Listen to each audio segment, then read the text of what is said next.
Assalamualaikum warahmatullahi wabarakatuh. Alhamdulillahirabbil alamin wassalatu wassalamu ala Rasulillah wa ala alihi wa ashabihi ajmain, amma ba'd. Marilah kita membuka pelajaran kita dengan sama-sama mengucapkan basmalah. Bismillahirrahmanirrahim, disusul dengan doa belajar. Rabbi zidna ilman warzuqna fahman. Ya Allah, tambahkanlah kepada kami ilmu pengetahuan dan berilah kepada kami kefahaman. Baik, anak soleh, kita akan pelajari apa pada kesempatan pagi hari ini? Kita akan mempelajari tentang tema 2, tema 3, subtema 2, pendidikan Pancasila dan kewarganegaraan. Apa tujuan pelajaran kita pada kesempatan pagi hari ini? Kita akan, setelah Ananda sekalian menyimak video dari Ustadz, Ananda mampu mengidentifikasi contoh kewajiban dalam kehidupan sehari-hari. Setelah Ananda semua menyimak video dari Ustadz, siswa mampu melaporkan makna kewajiban, contoh kewajiban, dan hal yang dilakukan supaya dapat menjalankan kewajiban. Muatan PPKN, makna kewajiban. Wah, apapun kewajibannya anakku yang soleh dan soleha selalu berkaitan dengan waktu. Apa yang berhubungan erat dengan waktu? Yang berhubungan erat dengan waktu adalah penunjuk waktu, yaitu jam. Wah, sebelum kita lanjut kepada materi, kita akan mempelajari dulu tentang jam. Penemuan jam mekanik. Wah, penemuan jam mekanik ini berarti dia jam, bukan jam digital. Jam yang ada penunjuk, saya kira ada jam tangannya Ustadz. Yang ada penunjuk waktunya, menit dan detik. Ada jarum panjang dan ada jarum pendek. Tahun 1430, masyarakat Eropa mengenal jam yang menggunakan pegas. Pegas itu kayak per, anakku sekalian. Pada saat itu belum ada penunjuk menit maupun detik. Yang ada cuma penunjuk jam. Jam 1, jam 2, jam 3. Dan diletakkan itu di tempat keramaian. Karena ukurannya besar. Tahun 1656 terjadi perkembangan, yaitu ditemukannya jam lonceng. Sama juga, dia menggunakan pegas dengan akurasi atau pengukuran terhadap detik maupun menit. Sudah ada penemuan terhadap jarum penunjuk menitnya. Dan ukurannya itu anakku sekalian, ukurannya besar. Karena ukurannya besar anakku sekalian, makanya tidak cocok untuk dibawa-bawa kemana-mana. Nanti tahun 1920 baru kemudian ditemukan jam saku. Dan kemudian ditemukan jam tangan. Wah, ditemukan oleh Peter Heinlein. Nah, manusia terus melakukan inovasi untuk memiliki penunjuk waktu yang tepat. Selain jam mekanik, ternyata sekarang ada pula jam elektronik. Contohnya adalah jam digital. Jam digital anakku sekalian langsung menunjukkan angka. Tidak usah lagi lihat detik dan menit. Tidak usah lagi melihat jarum panjang maupun jarum yang berwarna merah. Cepat sekali. Nah, contohnya jam digital adalah jamnya di HP. Apalagi iWatch itu. Nah, anak-anakku sekalian, tentunya kita punya pertanyaan-pertanyaan.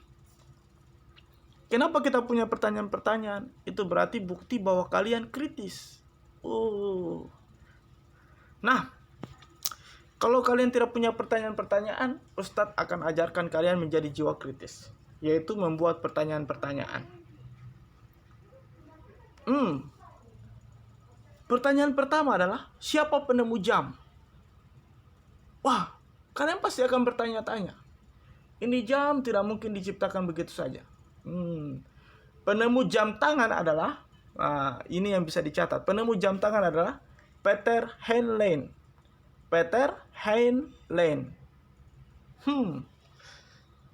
Apa dampak penemuannya?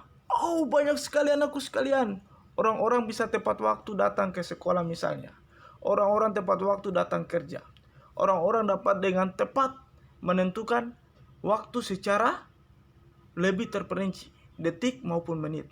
Orang-orang mampu menentukan kapan pelaksanaan waktu dengan cepat, dengan tepat.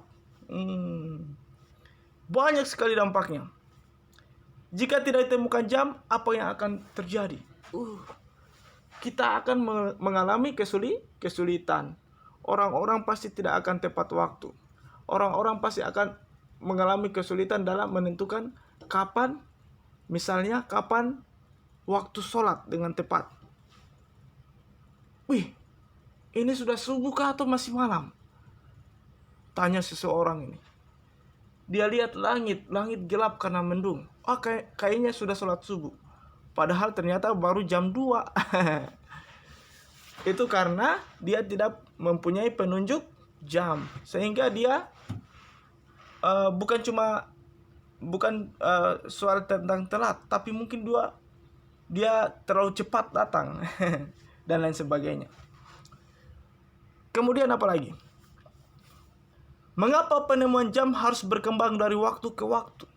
Supaya lebih efisien, supaya lebih bisa mobile, dapat dibawa kemana-mana.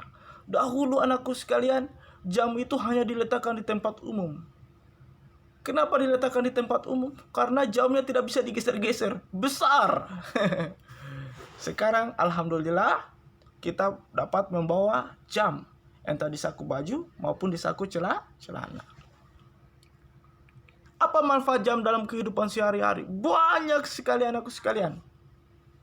Bahkan Ustadz kesulitan juga menentukan apa fungsi waktu dalam kehidupan sehari-hari karena lantaran terlalu banyak.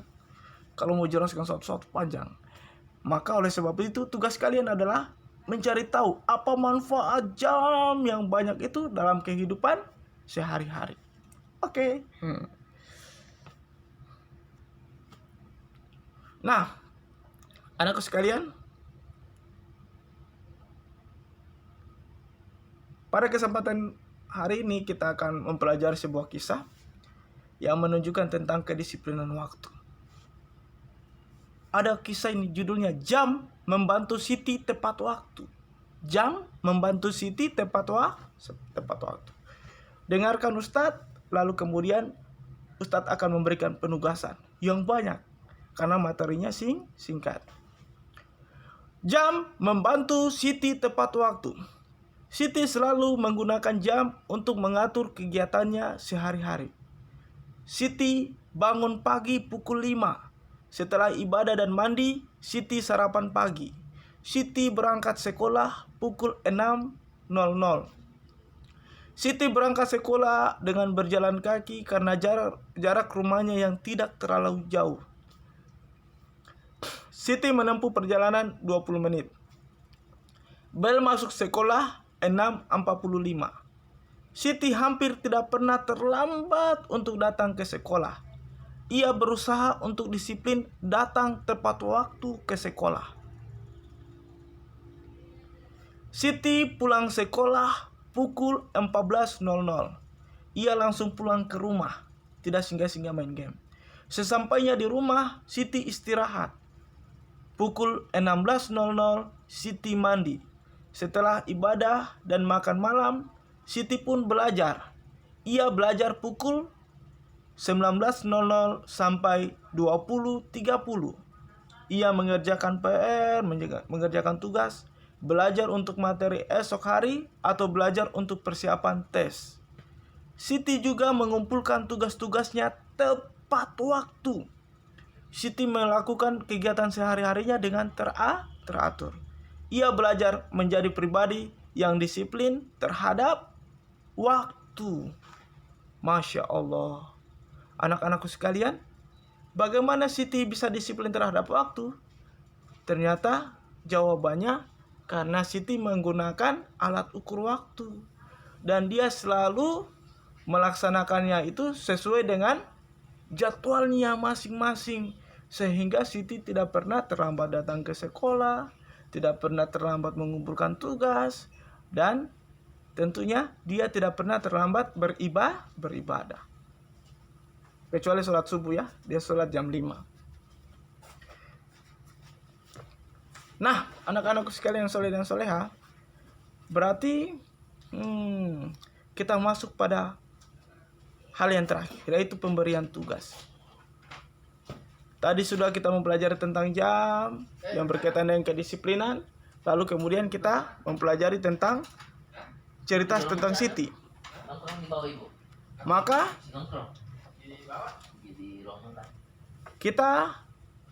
Ustadz akan memberikan tugas. Tugasnya itu sampai puluhan nomor. Silakan dijawab. Siapakah penemu jam tangan? Ustadz tadi sudah sampaikan. Apa dampak dari penemuannya? Kemudian, bayangkan kalau tidak ditemukan jam, apa yang akan terjadi? Mengapa penemuan jam berkembang dari waktu ke waktu? Apa manfaat jam bagi kehidupan? Masya Allah, Ustadz tadi sudah menjelaskan. Tugas kalian adalah mencatat apa yang Ustadz jelaskan tadi. Oke?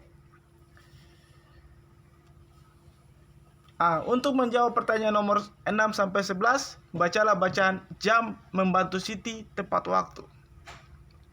Pertanyaan nomor 6. Hal baik apa yang sudah dilakukan Siti? Apa hal baik yang sudah dilakukan? Apa hal baiknya? Silakan baca bacaan tadi. Apakah Siti mengatur waktunya dengan teratur? Kira-kira dari kisah tadi, apakah Siti mengatur dengan teratur atau tidak? Silakan dijawab. Mengapa Siti mengatur waktunya dengan teratur? Mengapa coba? Agar. Kemudian apa lagi? Apa manfaat yang Siti dapatkan ketika ia mengatur waktunya dengan teratur? Apa manfaatnya ya? Terus, menurutmu, apakah Siti adalah pelajar yang baik? Apakah dia pelajar yang baik, anak soleh? Apakah ia melaksanakan kewajibannya sebagai pelajar? Kalau ia melaksanakan kewajibannya sebagai pelajar, mengapa? Karena Siti begini dan begitu. Apa yang akan terjadi jika kamu tidak disiplin? Wah, parah ini. Apa yang akan terjadi kalau tidak disiplin? Apa yang akan terjadi jika kamu tidak disiplin? Oh, sama ya. Maaf. Apakah datang ke sekolah tepat waktu dan mengumpulkan tugas termaksud tanggung jawab? Apakah saya datang tepat waktu ke sekolah dan mengumpulkan tugas? Apakah termasuk tanggung jawab? Kalau iya, mengapa termasuk tanggung jawab? Apa dampaknya jika ketika kita tidak melakukannya? Apa dampaknya ketika kita tidak melakukan tanggung jawab kita? Yaitu datang ke sekolah tepat waktu dan mengumpulkan tugas tepat waktu. Kira-kira pertanyaan terakhir, siapakah yang akan dirugikan? Siapa yang akan dirugikan apabila kita tidak datang ke sekolah tepat waktu dan tidak mengumpulkan tugas? Kira-kira siapa yang dirugikan? Apakah Ustadz? Apakah kalian? Apakah orang tua kalian? Silakan dijawab semua pertanyaan-pertanyaan ini, anakku sekalian. Demikianlah apa yang dapat Ustadz sampaikan. Lebih dan kurangnya mohon dimaafkan. Penyampaian terakhir dari Ustadz, Allah Subhanahu wa taala berfirman, "Wal asri.